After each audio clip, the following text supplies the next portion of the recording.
Vivimos en una época donde muchas ideologías parecen querer resucitar fantasmas del pasado. Uno de esos fantasmas es el comunismo. Muchos creen que es cosa del siglo XX, de la Guerra Fría, del muro de Berlín. Sin embargo, hoy en pleno siglo XXI, las ideas del comunismo y sus consecuencias siguen marcando la vida de millones de personas. Y no estamos hablando en abstracto. Hoy mismo familias enteras en Venezuela, en Cuba, en Nicaragua, sufren bajo dictaduras comunistas. Y mientras tanto, países como Colombia, Brasil o México parece que están avanzando como por el mismo sendero, gobernados por una izquierda que acaricia el veneno de esa misma serpiente. Algunos lloran a sus seres queridos encarcelados y otros hacen lo imposible por traerlos a Estados Unidos o a Europa. Pero nadie, absolutamente nadie, hace gestiones para mudarse a La Habana o a Caracas. Hoy vamos a hablar del comunismo o del socialismo del siglo XXI, como lo han bautizado en el Foro de Sao Paulo, de su historia, de sus consecuencias, de sus formas actuales y también de lo que dice la Iglesia acerca de este sistema, un sistema que ha sido calificado por los papas como intrínsecamente perverso y como una verdadera vergüenza de nuestro tiempo. Muy buenas noches para todos. Rami, buenas noches. Buenas noches, Gabriel. Buenas noches a todos. Efectivamente, hoy vamos a meternos en este tema ya en profundidad, que es el tema del comunismo. ¿Por qué? Porque es que eh, a uno se lo enseñan en la universidad, o me lo enseñaron así en la Universidad de los Andes, como una propuesta económica, ¿no? Como una forma de organizar la economía de una sociedad que además está planteada desde una perspectiva muy interesante, y es que todos los asociados deben tener como el mismo acceso a los recursos que produce la sociedad, y que es una manera absolutamente eficiente de redistribuir la riqueza originada en el trabajo de cada uno de los asociados. Sin embargo, lo que no le cuentan a uno en esas clases y que le toca a uno escudriñar para entender esos datos, es que el comunismo es el responsable de más de 100 millones de muertes en el siglo XX. Eso es como si hubieran asesinado 2 veces a todos los colombianos. Son cifras que abruman, que uno no alcanza a dimensionar. Y efectivamente esto no es una especulación, vayámonos a la historia. La Unión Soviética tiene más de 20 millones de muertos por ejecuciones, gulags, las hambrunas que tuvieron que resistir por cuenta de la imposición del comunismo. Pero también la China de Mao Zedong, se calcula que entre 30 y 55 millones de muertos por esta doctrina del gran salto adelante y la revolución cultural de Mao. También en Camboya con Pol Pot, 2 millones de muertos, que pareciera que ante las cifras anteriores no es tan grande, pero resulta que esto fue un cuarto de la población de ese país. Corea del Norte se estima que llevan entre 2 y 3 millones de muertos de hambre por todas las políticas comunistas durante los 90. Y aquí empezamos a identificar elementos del patrón común que tienen todos estos sistemas, que es obviamente la represión brutal, impedir la libertad de expresión a toda costa y de las maneras más horribles, la censura a todos los niveles, empezando por la prensa y de ahí para abajo, la persecución religiosa, porque recordemos que el comunismo tiene en su esencia la negación de la fe, la negación de Dios, los campos de trabajo forzoso para aleccionar o educar por la vía de la violencia y de la agresión a sus propios ciudadanos. Y una cosa que me parece que es terrible, que es los sistemas de espionaje ciudadano, porque es que en todos estos regímenes, e incluso en los del comunismo del siglo XXI, socialismo del siglo XXI, perdón, una de las estrategias que utilizan para reprimir a la ciudadanía es que los mismos ciudadanos se vuelvan sapos de los demás ciudadanos y entonces se les premia que acusen a su vecino, a sus familiares, incluso a sus amigos, ¿no? Para que el régimen pueda actuar prontamente y aniquilar cualquier síntoma de alguien que piensa distinto o que lo cuestiona. Y todo esto tiene una mentira de fondo muy evidente, y es que reduce a toda la visión del ser humano a una simple lucha de clases, ¿sí? Inicialmente era entre los trabajadores y los industriales o los empresarios, pero eso rápidamente fluyó a los pobres contra los ricos. Y hoy en día, pues todas las ideologías inspiradas en el comunismo que estamos soportando hoy lo que buscan es fragmentar la sociedad para ponernos a unos contra los otros, que es una forma, digamos, actualizada de este concepto de la lucha de clases. ¿Y cuál es la idea detrás de eso? Pues una verdad política muy simple y que se conoce desde hace muchos siglos, que es divide y vencerás, ¿no? Entre más fragmentada esté la sociedad, entre más yo pueda poner a unos contra otros, a hermanos contra hermanos, a hijos contra padres, pues más puedo controlar esa sociedad y los movimientos que los individuos hagan.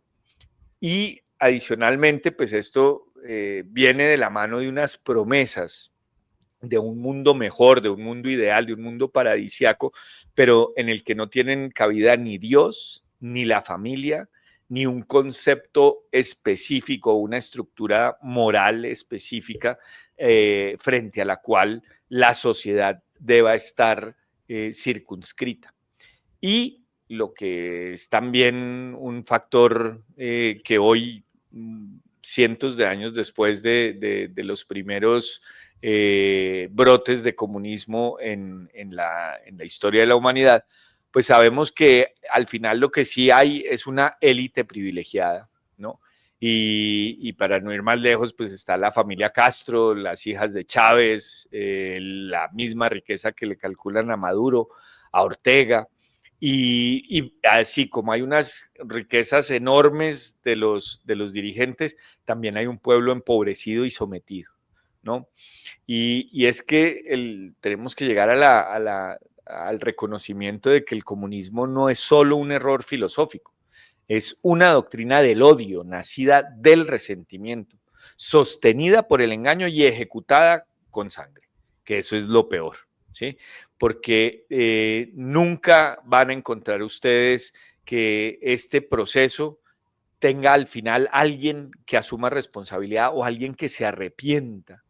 Por el contrario, siempre regresa disfrazado y ese disfraz es el más traicionero de todos porque es con la esperanza, ¿no? Con la promesa de un mundo mejor si ahora sí imponemos el socialismo del siglo XXI o el comunismo disfrazado de Petro o el comunismo folclórico de Evo Morales o lo que sea, siempre viene disfrazado de una esperanza que desafortunadamente la historia ha desmentido una y otra vez. Muy bien, muy buena síntesis, Rami. Estoy completamente de acuerdo contigo. Nosotros hemos abordado muchas ideologías y creo que nos faltaba ya dedicarle un episodio a esta en particular. A mí me llama mucho la atención y siempre lo he pensado y llevo varios episodios contando o preguntando por qué hay gente que vota por ellos. Y a mí me llama mucho la atención eso porque siendo algo tan perverso como lo es esta ideología, sin embargo ve uno que todavía hay gente que vota por ellos y por estoy pensando en el socialismo del siglo XXI. Me acordaba cuando preparaba este episodio de Donald Trump, que él citaba en los rallies, incluso en la Casa Blanca, alguna vez lo citó. Él lleva a veces, ¿no?, un papelito y saca el papelito y nos lee una historia, un cuento. Creo que es una canción de los años 60 que cuenta la historia de una serpiente que está malherida, que está tirada en la calle y pasa una señora, una viejita muy buena y se conmueve, le da pesar y la lleva y la agarra y la cuida y la empieza, ¿no? Entonces Trump hace todo el show, ¿no? Oh, Tender Woman, take me in, for heaven's sake, y sálvame, ¿no? Y la viejita la coge, la serpiente, la cuida, le da de comida, le da calor, después sale a trabajar y cuando regresa la ve ya mucho mejor, ¿no? la vuelve a abrazar, qué bueno que estás tan bien, y mientras la abraza, la serpiente la picotea, la muerde, y la muerde con es decir, y la viejita se da cuenta y dice, pero ¿por qué lo haces? Entonces Trump cuenta eso porque, claro, la serpiente se burla de la viejita y dice, eres ridícula, o sea, tú sabías perfectamente que yo te iba a dar un mordisco y que yo te iba a matar, y le dice así, oh, shut up, silly woman. Es muy, muy interesante cuando Trump cuenta eso, digo, varias veces, y siempre lo ha hecho como con ese propósito, que es el que yo estoy planteando en este momento, el engaño en este caso, de una ideología que se muestra con unas frases muy acogedoras, pero que al final te va a dar una puñalada por detrás. Y es que el comunismo, como tú bien lo decías, parte de una mentira. Y es que se puede construir una sociedad perfecta eliminando la propiedad privada, eliminando la religión, eliminando la libertad individual. Esa mentira, Rami, digamos, históricamente se fue abriendo paso antes de Marx con lo que se conoció con el nombre del socialismo utópico. Saint-Simon, Fourier, Owens, que eran autores que elaboraron una doctrina en virtud de la cual, muy romántica, ellos consideraban que, digamos, como un ideal, los seres humanos podían vivir como en cooperación los unos con los otros y tener una propiedad colectiva.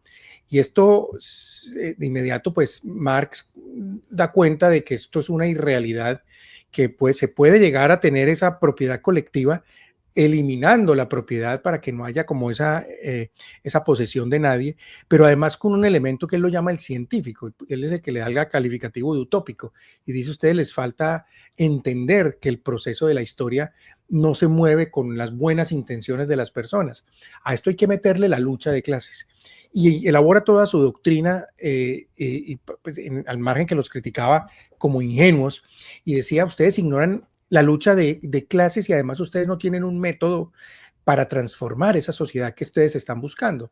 Y por eso Marx lo va, digamos, a plantear a través de la explicación materialista de la historia, o de la historia que lo hemos contado en otro episodio, la historia de la humanidad, de la historia de la lucha de clases, o por ejemplo, lo que estamos es en presencia de medios de producción que están controlados por la burguesía y tenemos que apropiarnos de los medios de producción, o cuando se crea todo el invento de las superestructuras, que son, dice Marx, son esas instituciones creadas por las clases dominantes, como la familia, como el derecho, como las leyes, como la moral, simplemente para permanecer esa clase dominante aferrada al poder.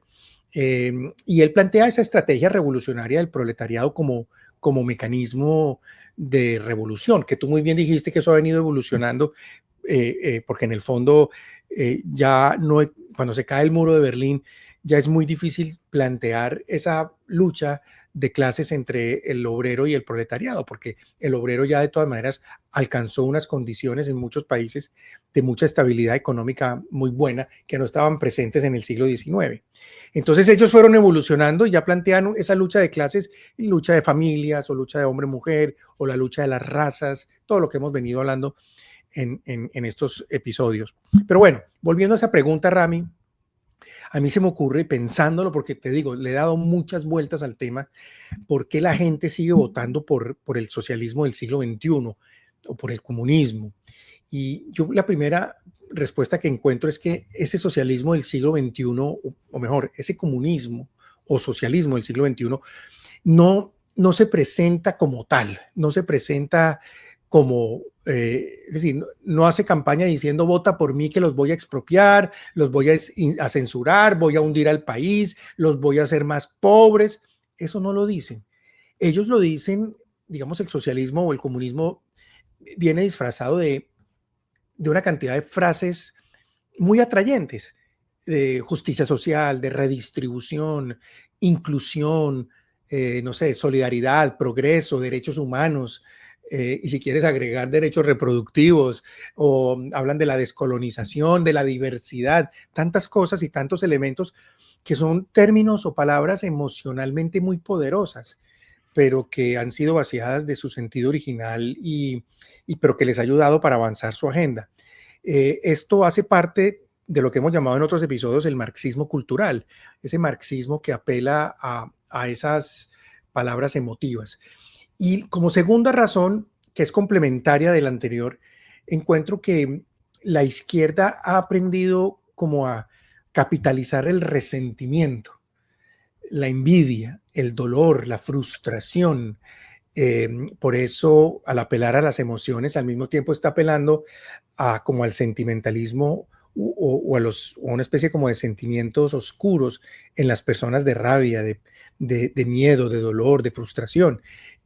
Ofrece, en otras palabras, ofrece culpables muy fácilmente, ¿no? Es que la culpa es de los ricos o de los blancos o del imperio o no sé, o de los empresarios o quienes nos colonizaron, los españoles o los blancos o la iglesia o la derecha, etcétera, etcétera.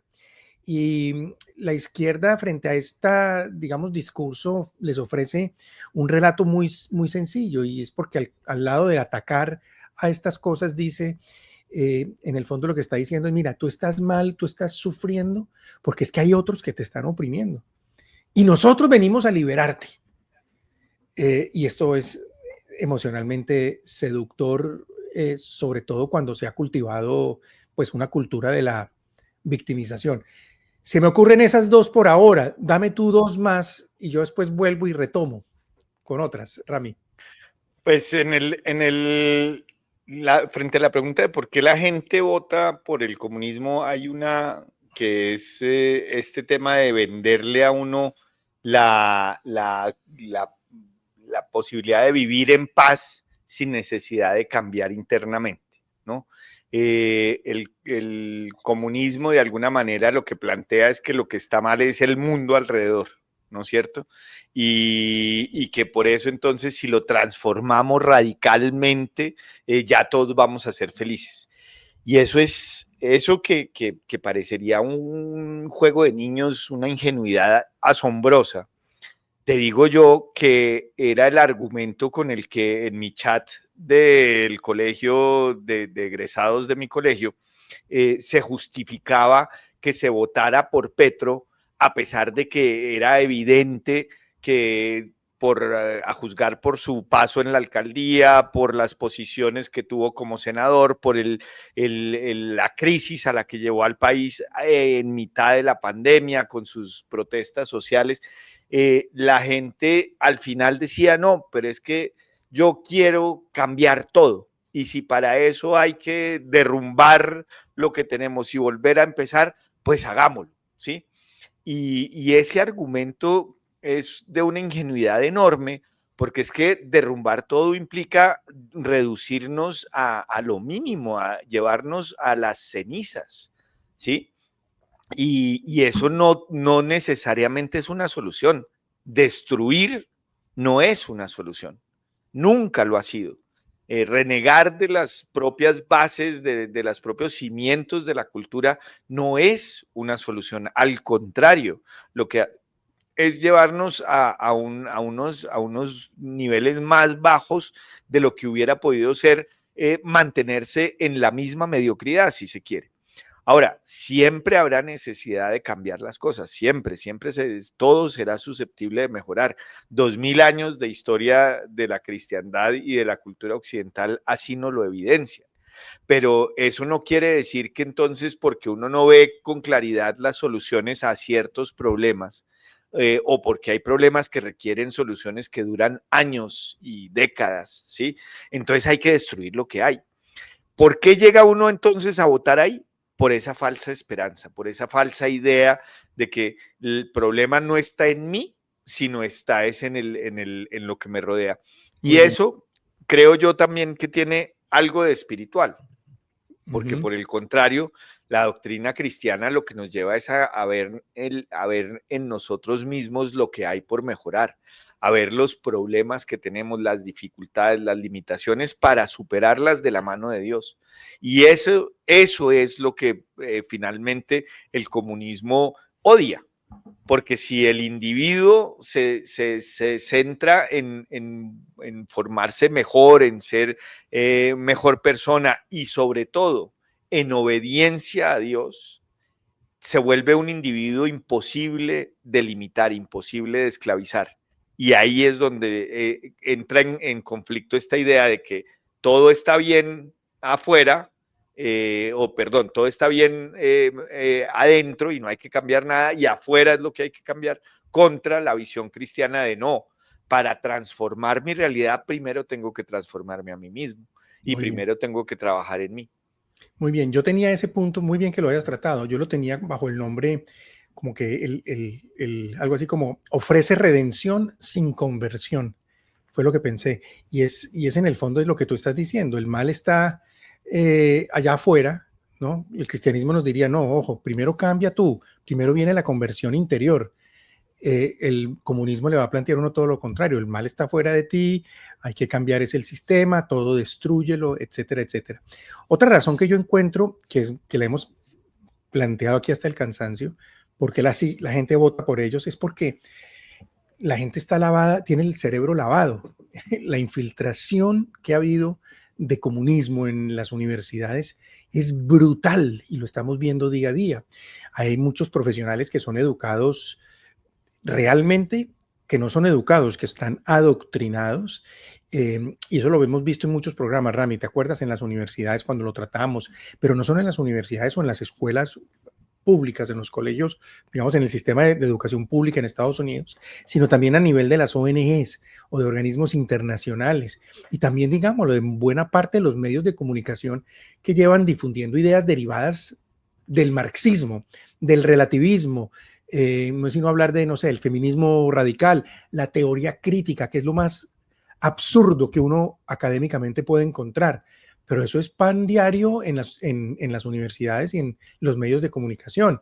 Entonces, el resultado es que muchos jóvenes adultos hoy creen que el socialismo, incluso creen que es moralmente superior al capitalismo, aunque no sepan ni siquiera definir una cosa y la otra. Es un lavado de cerebro que realmente existe. Y yo agregaría otra razón, que también la tocaste tú cuando hiciste como esa primera introducción, y es que la gente no conoce la historia. Y yo me recuerdo a Rodríguez Iturbe, que lo tuvimos acá en un episodio donde nos insistía mucho en ese tema, la importancia de volver a estudiar la historia, pero no la historia que nos quieren vender, sino la verdadera. Pues bien, ni siquiera conocen esa historia verdadera, no saben, tú le preguntas a un muchacho hoy, por lo general no tienen ni idea qué pasó en la Unión Soviética o lo que tú mencionabas ahora de Camboya o de China o de Cuba. Ahí si acaso se estarán enterados de lo de Venezuela, pero la verdad es que nadie, ¿quién ha leído el libro negro del comunismo? ¿No? ¿Quién sabe cuántas muertes provocó la colectivización o las hambrunas planificadas o las purgas? ¿Recuerdas el Estado policial purgando o los campos de concentración o de trabajo, etcétera, etcétera? Y como otra, digamos, como otra característica que también está latente dentro de lo que ya hemos dicho, ¿por qué siguen votando por ellos?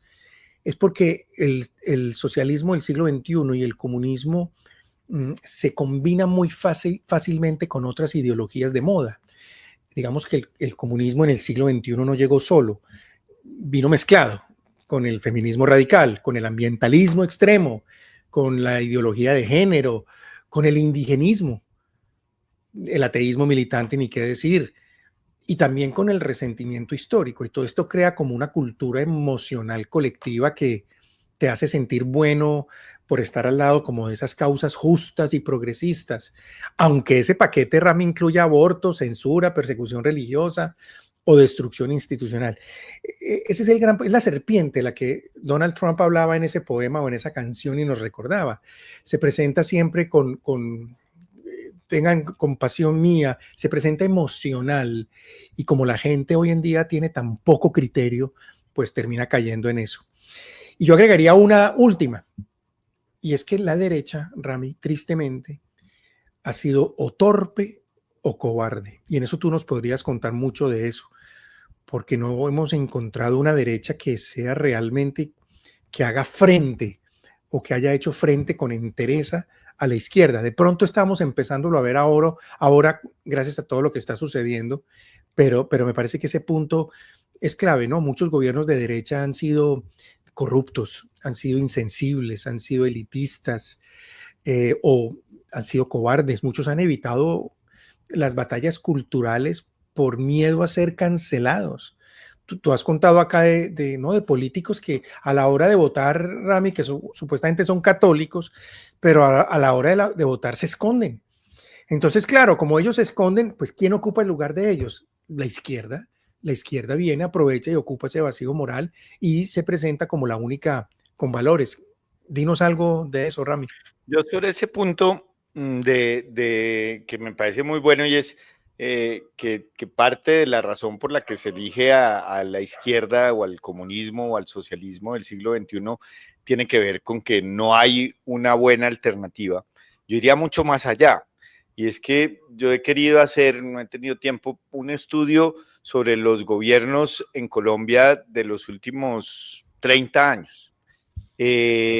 Teóricamente, nosotros solo tenemos el primer presidente abiertamente socialista y comunista en Petro, teóricamente.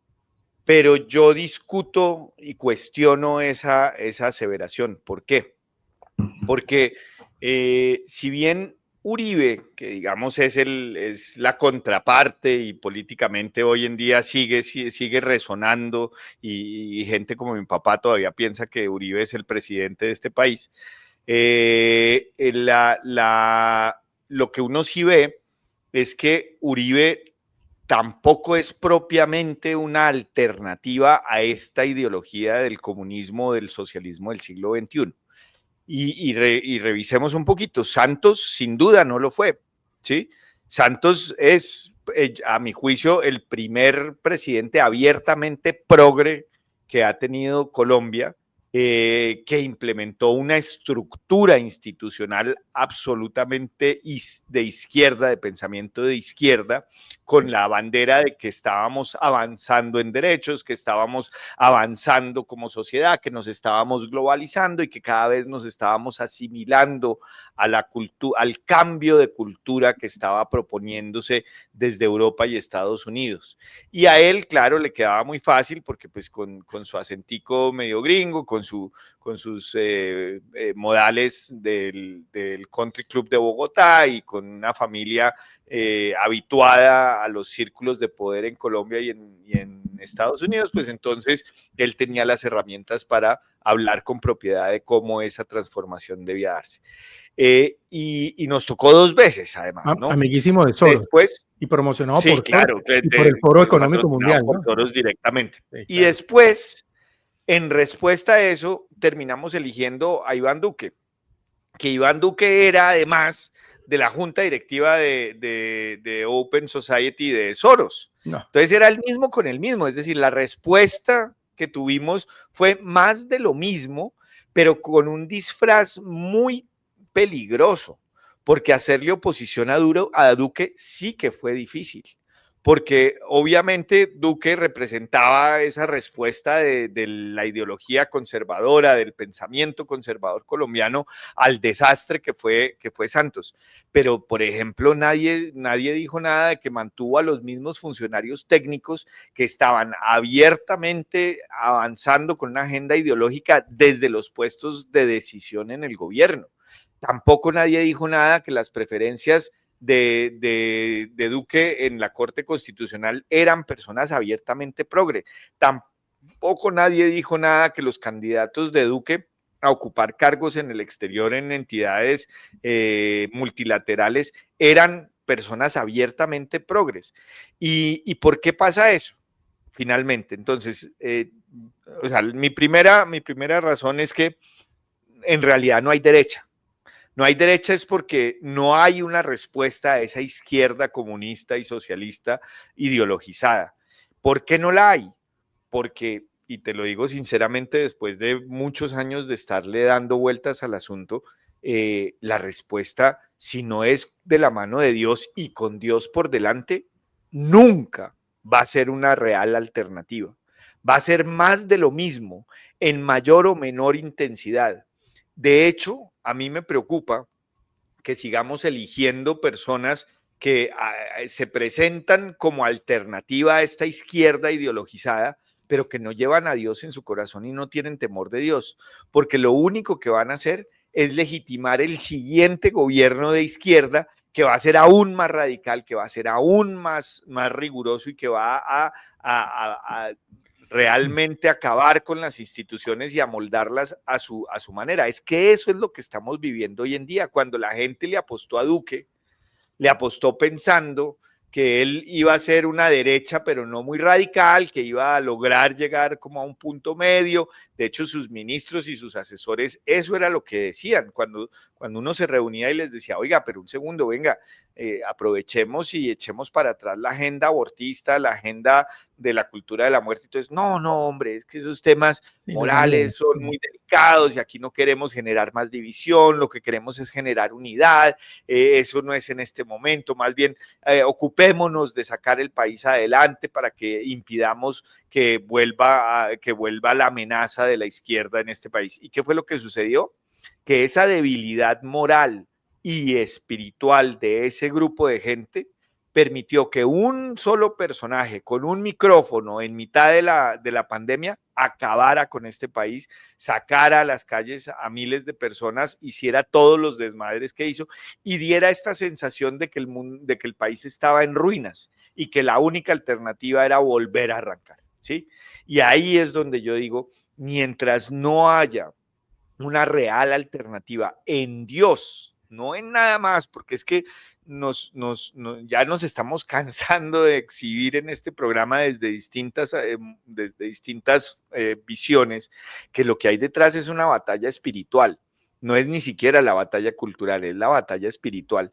Y una batalla espiritual se pelea de la mano de Dios y con Dios por delante. Mientras no tengamos esa alternativa, vamos a seguir eligiendo Muy bien. gobiernos que son más o menos comunistas. La izquierda vive y el comunismo vive del caos y le gusta alimentar el caos porque del caos, es decir, en la medida en que yo mantengo a la gente pobre, con necesidades, con carencias, pues para mí es muy fácil como gobernante empezarle a dar y hacerles depender de lo que yo les estoy dando. El dulcecito, el juguetico, ¿no? El mercado que les doy semanal. Y soy yo, y entonces me muestro como el salvador de ellos. Por eso en todas esas sociedades comunistas la gente se empobrece tanto y no pueden hacer nada porque dependen de que para comer dependen del gobernante de turno. Les encanta eso, el caos.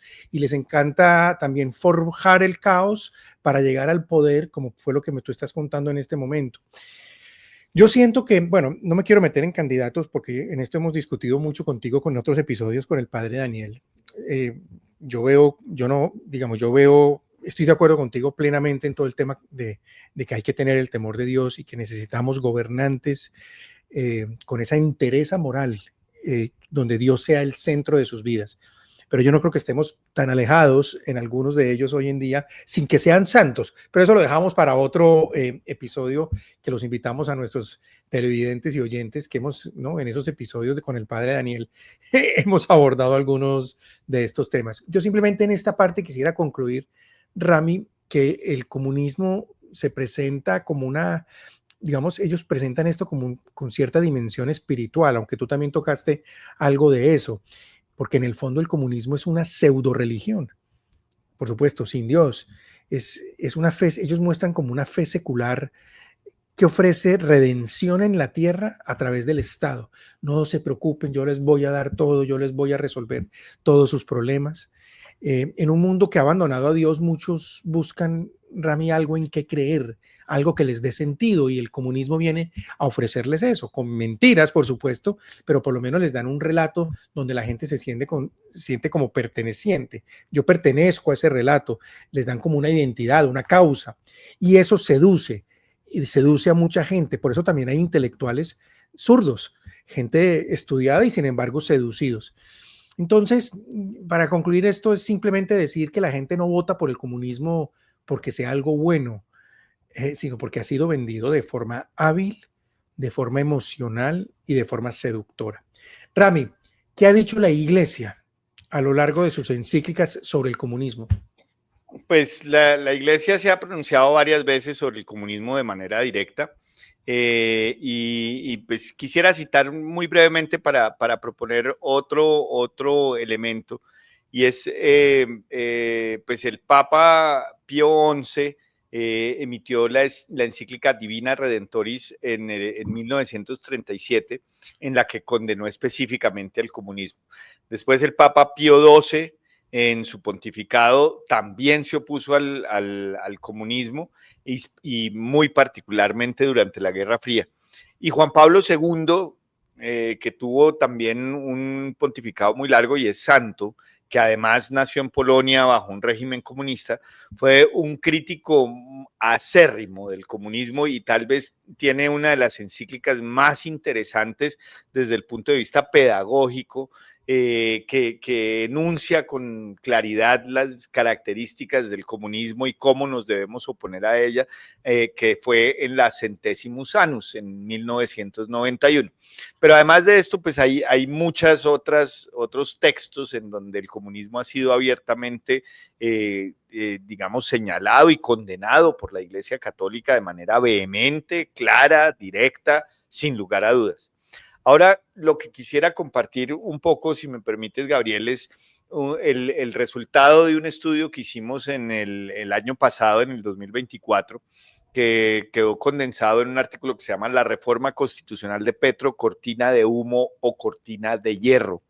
Y hicimos en ese momento un estudio de diferentes regímenes políticos en Latinoamérica que habían tenido o tienen gobiernos que se inscriben como dentro de los partidos que forman el Foro de Sao Paulo.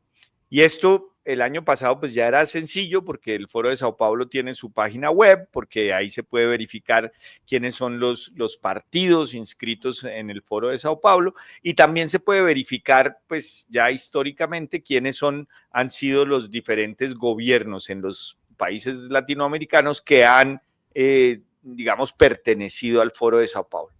A partir de esa investigación, lo que hicimos fue identificar 5 etapas que están presentes en todos los gobiernos de estos partidos pertenecientes al Foro de Sao Paulo, que quiero compartírselos como una suerte de conclusión al punto anterior, y es que, ¿por qué seguimos votando al comunismo? Bueno, seguimos votándolo y se sigue eligiendo, pero el comunismo ya tiene una receta que es la que nos está aplicando y se las voy a compartir. La primera parte de esa receta es, la llamamos pueblo pobre, pueblo sometido. Y es que en todos los casos, casi que de manera literal Calcada. y textual, calcan de un sistema a otro la primera etapa, que consiste en acabar con las fuentes principales de riqueza de los países en donde llegan a dominar. Claro. En Cuba fue la nacionalización de la industria y la implementación de planes quinquenales y reformas agrarias para acabar con los sectores productivos cubanos. En Venezuela, que era el país más rico de petróleo en el mundo, con la mayor cantidad de reservas, con una industria petrolera de talla global, que era la envidia de muchos países, incluyendo Colombia, acabó con el petróleo, al punto de tener el precio de gasolina que antes era regalado, hoy les cuesta mucho. Y, por ejemplo, en Colombia, también Petro inmediatamente tomó el poder, empezó a acabar con nuestras principales fuentes de ingresos como país. ¿Cuál? Ecopetrol, que era también la empresa estatal de petróleo, y entonces la transformó, y con el argumento de una visión absurda de la ministra en ese momento, que decía que había que era decrecer, que las economías para que fueran viables medioambientalmente tenían que decrecer, entonces acabaron con toda la actividad digamos, económica de Ecopetrol. El segundo punto lo hemos llamado al pueblo pan y circo, pero sobre todo pan. ¿Por qué? Porque es que la segunda etapa es que una vez afectados los principales fuentes de ingresos y de riqueza de un país, entonces estos gobiernos empiezan a generar métodos o sistemas o programas asistencialistas. Con lo cual, entonces, el dinero que dejan de recibir los ciudadanos por cuenta de su actividad económica, de su industria, de lo que hacen ellos con su propio trabajo, empieza a ser reemplazado, obviamente, en una muy menor proporción, por recursos que provienen del Estado de manera gratuita. ¿Y por qué esto es necesario? Porque ahí empieza la esclavitud, porque si yo antes dependía de mi salario como trabajador de Ecopetrol y ahora resulta que no, porque entonces mi familia está en crisis y el gobierno me da una fracción de dinero Lo que llamaba yo ahora lo mensualmente de para, volverlos esclavitos y dependientes del claro, Estado. pues entonces eventualmente pues yo voy a seguir votando por ese gobierno porque si no, no solamente me quedo sin el trabajo que tenía antes, sino ahora sin la única fuente de Claro, subsistencia que tengo, que es vivir de la caridad del Estado. así Y es. ahí entonces empieza el control de la población. El tercer punto es acabar con el sector privado ya del todo. ¿Por qué? Porque el sector privado es lo que le queda a estos gobiernos del socialismo del siglo XXI como único contrincante, porque es el único que tendría recursos para alimentar una insurrección, una rebelión, una disidencia a esta religión de Estado llamada el socialismo del siglo XXI. Entonces empiezan necesariamente a acabar y son hasta graciosas las grabaciones que hay de Chávez gritando expropiese y expropiese y expropiese en un programa de televisión y efectivamente, mientras lo decía, estaba expropiando empresas que eran muy exitosas, que Tirano. hacían parte de una economía privada muy sólida venezolana y las acabó, las expropió Completamente, sí. y las sacó. Aquí en Colombia está sucediendo algo más radical y es que los mismos empresarios están diciendo antes de que nos expropien, venga a ver cómo nos hacemos pasito. Y encontramos empresarios que están muy metidos con el gobierno de Petro, a pesar de que se presentan ellos mismos como personas que creen en la libertad de empresa, en la propiedad privada y todo eso, pero se están arrimando al sol que más alumbra. El cuarto punto que también lo estamos viviendo en Colombia, pero que se repite en todos los países que han tenido gobiernos del Foro de Sao Paulo, es la centralización del poder. ¿Por qué? Porque cada vez entonces para los asuntos más cotidianos, las decisiones las termina tomando un funcionario público. Es el caso de la reforma de la salud que se está adelantando en Colombia y es que lo que quieren es que funcionarios del nivel de las gobernaciones terminen decidiendo a quién le dan citas médicas, en qué momento y en qué condiciones y en qué lugares. Tener el control sobre la administración de los servicios de salud es tener un control radicalmente cruel, porque quiere decir que el que no convenga con la política de Estado, con las ideas promovidas desde el gobierno, pues simplemente está expuesto a que no va a tener acceso al sistema de salud ni él ni su familia. Obviamente, entonces, ese es un ejemplo muy dramático de cómo la centralización del poder es fundamental en estos procesos para esclavizar a la población. Y el último es la del broche de oro, que es la constituyente. En todos estos países se ha tratado desde el principio de promover una constituyente. En algunos se ha logrado, en otros no. Pero sin duda cuando se logra, ahí ya hay un punto de inflexión del cual tardan décadas en salir. ¿Por qué? Porque al cambiar las reglas de juego esenciales de un país, que es la norma constituyente, lo que hacen y lo que buscan es perpetuarse en el poder. Entonces, desarticulan cosas tan esenciales como la división de poderes. Entonces logran que las cortes sean elegidas por los políticos que son designados a dedo por el presidente de turno. Logran que las elecciones sean elecciones de apariencia, pero no de realidad. Logran que el Ejecutivo sea un solo bloque homogéneo que responda a la ideología del gobernante, y logran entonces de esa manera escribir en piedra su permanencia en el poder, en el control de los destinos de las naciones en las cuales han llegado al poder. Entonces, qué bueno que tengamos en cuenta frente al primer punto, que era por qué seguimos votando por estos gobiernos socialistas en el nuevo envase del comunismo, del socialismo del siglo XXI, porque este trabajo nos permite con mucha claridad mostrarnos hacia qué vamos, a qué nos atenemos cada vez que una persona de estas tiene acceso al poder. Y no es fácil sacarlas. Y hoy en día yo diría que hay una probabilidad muy alta de seguir manteniendo a Petro o a alguien muy cercano a Petro en Colombia, y vamos a seguir avanzando en estas etapas que les acabo de comentar. Muy doloroso, pero es una descripción cruda que había que hacerla y es necesario que la gente lo conozca. No se dejen engañar, la gente se deja engañar por ese sentimentalismo barato y por esas promesas vacías que tiene la izquierda y que nos han vendido además con unos pseudointelectuales terribles. Mira que cuando hablabas de eso, claro, lo ve uno además calcado en los diferentes países. Recientemente ya vimos a Bolsonaro en la cárcel, ya finalmente condenado en la cárcel por Lula, por un bandido como Lula, un bandido que es uno de los personajes más nefastos de la izquierda latinoamericana. Pero bueno, hay que rezar, a todos les llegará también su turno. Rami, vamos terminando. Yo simplemente quería, como último punto, que pensé, bueno, pero entonces, ¿cuál es la alternativa al comunismo? Porque muchas veces se nos presenta una dicotomía o una falsa alternativa. Y la falsa alternativa generalmente la encuentra uno en el liberalismo.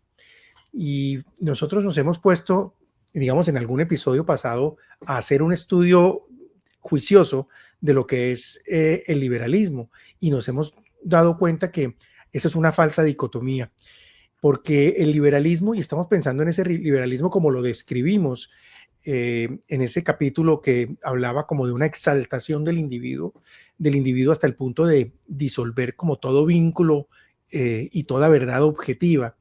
Y eso nos lleva a concluir que ambos sistemas son errores, porque aunque menos violento en apariencia, Rami, el liberalismo extremo también ha producido heridas profundas en el alma de Occidente, no nos olvidemos de eso.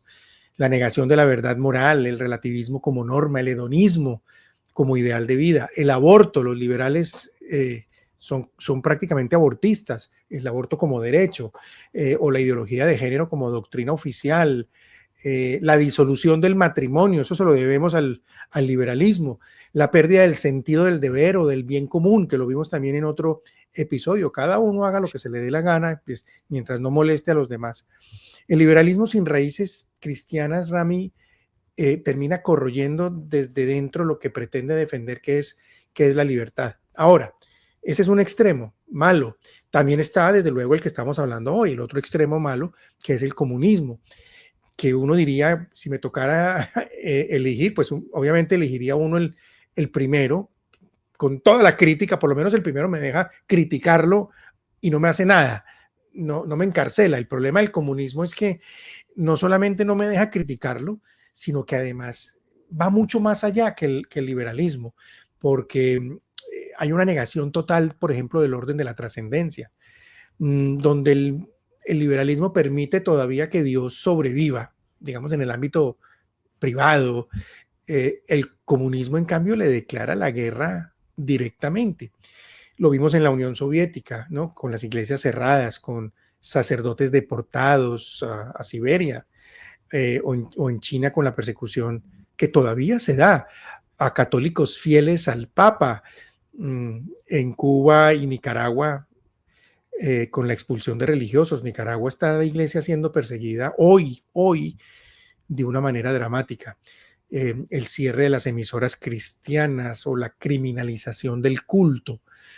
Por eso me parece que no se trata de elegir entre una derecha desalmada o una izquierda mentirosa y tramposa. Ambas son malas. Ambas al final nos llevan a la deshumanización. Una por abandono y la otra, digámoslo así, por imposición. Por eso hay que insistir que la verdadera vía es la que está iluminada por el cristianismo. El cristianismo puede iluminar la política y puede iluminar y debe iluminar el sistema político, porque está, digamos, enmarcado en algo que hemos tratado en otros episodios. Plantea la libertad, pero con responsabilidad. Plantea el orden moral con justicia social, con justicia real, no impuesta. No va a anular la propiedad privada. Propone la verdad con caridad, sin imposiciones, sin odio. Por eso nosotros hemos reconocido aquí que ese camino donde se reconoce que el ser humano tiene una dignidad inviolable, porque es imagen de Dios, no lo admite una de esas dos ideologías que estamos planteando. Porque pues la una sabemos que es abortista, la otra es abortista y encarcela. Un camino donde se defiende la libertad, pero no como para hacer lo que queramos, para el capricho de cada uno, sino como capacidad para hacer el bien. Entonces, yo simplemente concluiría como con eso, Rami, como hicimos una descripción muy cruda de lo que es el comunismo y que no nos dejemos engañar por esa serpiente desastrosa que es el comunismo. Y que nos llama mucho la atención que mucha gente se deja engañar por esa izquierda, pero tampoco nos dejemos engañar por ese liberalismo extremo que también es desalmado, Rami. Pues mira, yo creo, porque lo he pensado bastante, que hoy en día la crisis es tan profunda que eso que cuando yo era chiquito o en el colegio uno se sentaba y leía el programa político de Galán y el programa político del otro y el de Más Allá y el de Betancourt y entonces uno tenía ideas y que sí, que se debía hacer esto con la política agraria, con la política de comercio exterior, bueno, y que uno tenía como esa capacidad o esa alternativa de decir, no, es que este modelo tiene estas ventajas y este tiene estas otras ventajas y hay estas desventajas y podía comparar. Eso yo creo que ya no funciona. Yo creo que hacer un análisis de los programas políticos de gobierno de los candidatos es perder el tiempo. ¿Por qué? Porque es que estamos en una crisis entre dos oposiciones muy claras, que es la verdad y la mentira, ¿sí? Si tú ves la campaña política de presidencial pasada, esto era el circo de la mentira. Cada cosa que decía Petro es que era gracioso, ¿sí? Tanto que los mismos defensores de Petro ni siquiera citaban los discursos de Petro porque no, porque es que les daba pena, ¿sí? El canal, el tren elevado de una costa a la otra entre los dos océanos, bueno, una cantidad de barbaridades que la sigue repitiendo hoy en día. Es decir, si uno trata de entender cuál es la propuesta política de Petro, es imposible de dilucidar, porque es lo que le salga de donde le sale, ¿sí? No hay ninguna consistencia. Entonces, la solución, y esto viene de haber visto ya como 3 veces un documental que se llama Chernobyl, que se los recomiendo mucho, porque es todo lo que sucedió en esta planta nuclear que tuvo un accidente en la década de los 80, que fue a mi juicio, pero también a juicio de muchos historiadores, el punto de quiebre del comunismo en la Unión Soviética. El escándalo de Chernóbil obligó a Gorbachev a responder con las políticas de Glasnost y la perestroika, que fueron las que finalmente permitieron que el muro de Berlín se cayera y con él el comunismo. Y si uno mira la película ponderadamente y trata de entender cómo, o sea, cuál fue el punto de quiebre, cuál es la debilidad de estos sistemas, es que como están basados en la mentira, cuando empieza a hablarse con la verdad, se empieza a disolver. Es como una arenita que se disuelve, como un castillo de naipes que se va cayendo. Es como que es tan sencillo que es hasta asombroso, porque dice uno es que la verdad es tan fuerte que ni siquiera necesitó un derrame de sangre para evidenciar la caída o para generar la caída del muro de Berlín. Es que el comunismo se cayó sin disparar ni una sola bala, acordémonos de eso. Eh, ¿Y cuál fue la clave? La verdad. Y ahí es donde yo sí quiero proponer, digamos, como conclusión, cuál es el antídoto para el comunismo o para el socialismo del siglo XXI, o qué es lo que tenemos que buscar en un líder que realmente nos dé una esperanza de que esto puede cambiar. Es la verdad. Alguien que se matricule radicalmente y sin ninguna ambición distinta a defender la verdad. ¿Sí? Si nosotros tenemos líderes que se esfuerzan y luchan por vivir en la verdad, por defender la verdad, por proclamar la verdad, tendremos una esperanza diferente, una esperanza verdadera y una alternativa real para esta crisis en la que nos están metiendo estas ideologías que, como tú bien dices, no son ni las del uno ni las del otro. Entonces, y como último corolario a mi comentario final, para los creyentes, la verdad no es una simple categoría filosófica, ¿sí? No es solamente la adecuación de la realidad al pensamiento, no es solamente eso, eso también compone la verdad. Para nosotros los creyentes la verdad es una persona, es Cristo, ¿sí? Y si yo digo como católico que defiendo la verdad, es porque también estoy convencido de que vale la pena morir por Cristo, morir por el Evangelio, morir por una realidad histórica que es que Dios se hizo hombre, padeció y murió por la redención de su pueblo y que yo soy parte de ese pueblo. Si nosotros, desde la perspectiva católica, abogamos por un país que vuelva a la verdad, en realidad estamos luchando por un país que vuelva a obedecer a Cristo, que vuelva a ser cristiano, ¿sí? Entonces, ya finalmente, la conclusión es la siguiente. Si queremos destruir el comunismo, lo destruiremos con la verdad. Y para el católico, la verdad es seguir el Evangelio, nada más. Si nos atenemos a esos dos elementos, yo creo que vamos a ser capaces en Colombia de derrotar el socialismo del siglo XXI y de convertirnos en realidad en una luz para el mundo, que yo creo que ese es el llamado que tenemos como Muy bien, nación. Ojalá estemos a la altura de eso antes de que yo me muera, porque estaré muy feliz y muy agradecido con Dios por ese milagro. muy bien, bravo. Muy bien, el comunismo ha sido una de las grandes tragedias del siglo XX y continúa ahora extendiéndose en este siglo. Aunque adopte nuevos rostros y, digamos, un lenguaje más sofisticado, sigue siendo engañoso, sigue sembrando ese mal de siempre, ese dolor, la división, la mentira, como lo dices, Rami. Por eso nosotros no podemos callar, guardar silencio sería traicionar la memoria de tantas personas que sufren, han sufrido y murieron en medio de esta tragedia que les tocó vivir.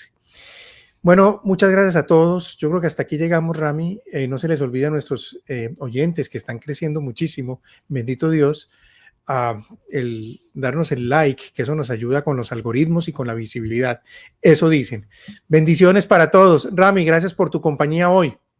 Muchas gracias, Gabriel. Dios los bendiga a todos. Feliz semana. Chao, chao.